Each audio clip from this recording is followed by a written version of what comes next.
Well, the absolute mad lad, Florida Governor Ron DeSantis, pulled off perhaps the greatest political trolling campaign in modern history by giving wealthy leftist elitists a taste of the cultural enrichment that they demand be imposed on everyone else. But to everyone's utter shock, it turned out that shit-libs aren't such big fans of diversity when it happens in their own backyard. Just 50 illegals from Venezuela were flown to Martha's Vineyard, and the utter bedwetting meltdown that ensued was really something to behold. Yeah, the same people who demand everywhere else in America become a sanctuary for illegals cheered and applauded as the migrants were deported to a military base while being escorted onto buses by National Guard troops. Yay for diversity! Okay, you can leave now.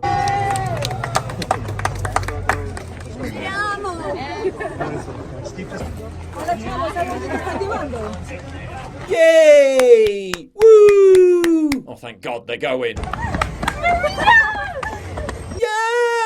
Phew, they're gone. Within hours of being forced to live under the reality of what they want to foist upon every other American, they sent the precious migrants packing. Oh, they were perfectly happy to donate cheap, unwanted clothing and soup kitchen food. But when it came to providing actual accommodation, those empty summer houses suddenly became all booked up. At some point in time, they have to move from here to somewhere else, right? We don't have the services to take care of 50 immigrants.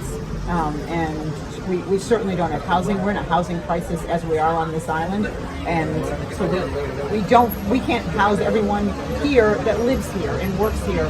We don't have housing for 50 more people. No housing, no room, no space in your lavish $3.6 million mansion to house just a single migrant. I'm sure you could have fit just a few in Obama's 6,892 square foot 7-bedroom mansion. It's empty for most of the year, just like all those spare Airbnbs owned by wealthy residents. I mean, there were plenty available when the migrants arrived. I mean, the figures show that Martha's Vineyard has a sleep capacity of over 175,000 beds. And over 158,000 of those would be unoccupied. In fact, in peak season, the island can house up to 200,000 people, even 400,000 if you squeeze them in. But why stop there? If you compare Martha's Vineyard's population density to that of DC or New York, you could conceivably house 6 million refugees. Come on, people, we can do this. After all, refugees welcome, right? Just not on my rich, demographically white island. We don't have housing for 50 more people. And all those people in D.C. and New York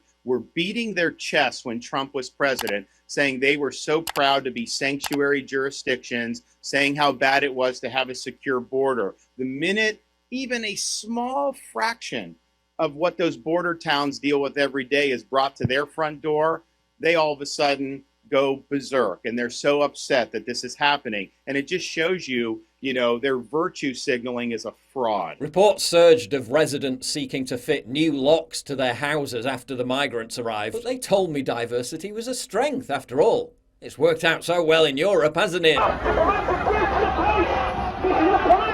Let's pause there so I can tell you about the sponsor of this video. A good VPN is an absolute necessity these days, especially in times of increasing censorship and surveillance. So why not get the best VPN deal on the market with Atlas VPN? I use Atlas VPN to watch live streams of football matches that aren't otherwise available in the UK. More importantly, I use it to access news websites that, because of the current thing, have been completely banned in the UK. You can use Atlas VPN to unlock your favourite TV shows, movies and other content from around the world. And if you happen to be abroad, Atlas VPN has got you covered. With Atlas, you also get discounts while shopping online, including on subscriptions like Netflix, Spotify and on flights and hotels. Atlas VPN also protects your privacy by stopping Google from tracking your search activity. One single subscription gives you protection for unlimited devices. And Atlas VPN is more than just a VPN. All those online scammers and weirdos trying to compromise your private information, well, they can do one, because Atlas VPN blocks malicious links and notifies you when someone is trying to steal your credit card info and other data. Use the link in the description below and get a whopping 82% discount on a premium subscription. That's mental. They're almost giving it away. There's also a 30-day money-back guarantee. And remember, by getting this deal with Atlas VPN, you also support me directly. You know most of my videos get demonetized, but when you support Atlas VPN by getting a premium subscription, you help me continue to do what I do. So go to get.atlasvpn/Watson and join more than 6 million users worldwide who have made Atlas VPN their VPN of choice by clicking the link below. Now back to the video. The founding member of a refugee foundation said that DeSantis sending the migrants was like, quote, me taking the trash out and just driving to different areas where I live and just throwing my trash there. Wait, the founder of a refugee foundation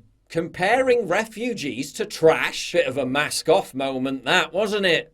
Really makes you think. And they accused DeSantis of weaponizing refugees, while the group that's literally supposed to represent them basically calls them trash. Faced with the prospect of migrants being sent there, DC Mayor Muriel Bowser soon changed her tune, going from welcoming dreamers to find sanctuary in her city to striking a somewhat different tone. We don't have the ability. We're not Texas. It's not okay when you do it. Biden's border disaster has incentivized migrants from countries far, far away to enter America illegally in their droves. Look at this graph. The majority of migrants are now coming from countries other than Mexico, El Salvador, Guatemala, and Honduras. 25,000 plus came from Venezuela alone in the month of August. The Biden administration claims they're refugees fleeing communist persecution. But when you ask the migrants themselves, many of whom left Venezuela years ago, they tell a somewhat different story. I'm a welder and I'm looking for work here, Venezuelan refugee Adrian Medina told the New York Post. And they're not fleeing. The Venezuelan government is emptying prisons and sending violent criminals, some of whom are guilty of murder and rape. Ooh, I can just feel the cultural enrichment from here. The business lobbies that control both the Democrats and the Republicans don't care. They just want more slave labor to help them facilitate the managed decline and looting of America. But now Mad Lad DeSantis is threatening to up the ante by sending more migrants to Joe Biden's home state of Delaware. And as has become routine when anyone challenges this regime, they've placed him under criminal investigation. Yet even the Democrat sheriff responsible for the investigation admits the Biden White House is totally wrong to insist the border is secure. We have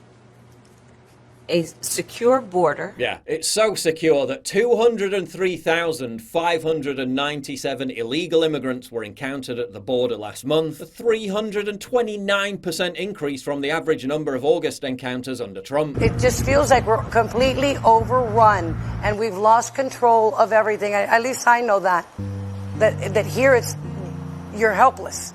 You're helpless. And those people that say that we don't have a problem, you come live in Eagle Pass for a few weeks and you'll see it. And you'll understand how awful and insecure it feels. We have a secure border. It's so secure that 4.9 million illegal migrants have crossed the border under Biden. It's so secure that 2 million have tried to cross in the fiscal year of 2022 alone. That's a 22-year high. Secure border. It's so secure that 850,000 gotaways have escaped into the US. No one knows who they are or where they've gone. Some of them are facilitating the horrifically destructive fentanyl crisis. The Sinaloa cartel and the Jalisco New Generation cartel that are killing Americans with fentanyl at catastrophic and record rates like we have never seen before. Others are literal potential terrorists on watch lists. Border Patrol are being ordered to literally unlock gates to allow illegal immigrants to walk into the country. Border Patrol saying